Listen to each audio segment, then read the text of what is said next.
جرو هغه ما ته وی چې اقبال ما له ګجرو کې سندره جوړه کا ویره ما ګجرو خو ډیره ګرانه جبه ده ما له ګجرو نه راځي مړه ما ته وی پښتو وایا ورسته پکې هي وایا جو دغه ګجرو ده نو هغه ما یو سندره لیکلې و چې پسرو ګمبورو دي د تور زلفو جال ہے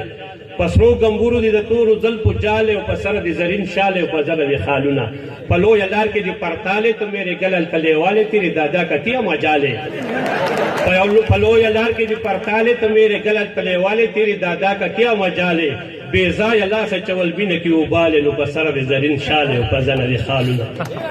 میں دولا غرور بکا و کوڑی سے پتا کوڑی متا کوڑی مختی دوری جو دی چنگور دی کشمالو کٹوائی دی پروتا پا دی والے نو پسر دی زرین شالے و پزر دی خالونا میں اوربل بھی بیا ببر ہے مٹیر آواخل مازی گرے کرو تا دی خالی گزرے خوار اقبال جان دی پتی دن پسی لے والے نو پسر دی زدین شالے و پزن دی خالونا اگا کشر رو تا آواز کوئی غلام جان آبی کو کہنا کہ چاول خانک میں ڈالو مہمان تیار ہے اور یو سو آئی کو باتویم چی او سڑے دیر میں پپیشن کی اولید میں صاحبہ کاروبار سکے یا غرق شتما نپی جنے زد سے راجی دمی رویم کنا یو شرابی وی زد شراب حالات کے دیر سیریس یم میں خبر خود سیریس کوي خو شاته پرتوب دې ټول په غلوستانه او یو سړی خرش پرش کې د دوبۍ نه رالی ما هلته کاروبار څه کوي زه د شیخ زید بن سلطان علي نایان د ترور د زوی سره بیزې ساتم او یو کابلی د چین نه راغی مې دلته کې څه کوي زه د ښاغلي چینګ وینګ پینګ د سخر چیت پیت په کور کې سپیلم بومه او یو څو شعرونه نور ویمه چې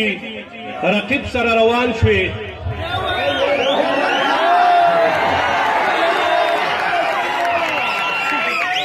ما چې ارسل کلی وی هغه ډېر یریږم ډېر یریږم د پیري نه ځان ساتم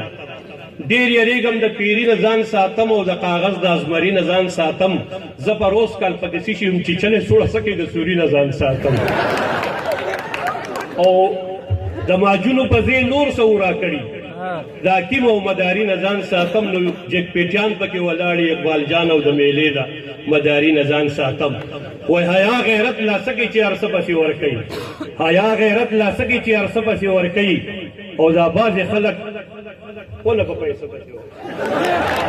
حیا غیرت لا سکې چې هر څه پسې ورکوي او ما درته وي دا بعضې خلک دغه پسې ورکوي او د امیر صاحب د دکان نه که د کروړو سودا واخلې د امیر صاحب د دکان نه که د کروړو سودا واخلې او ارام شه که کوزه د اوداسه پسې ورکوي نو په دې وجه ځانېږي د حاجي صاحب د دکان نه چې سیر غوزان پې واخلې دنداسه پسې ورکوي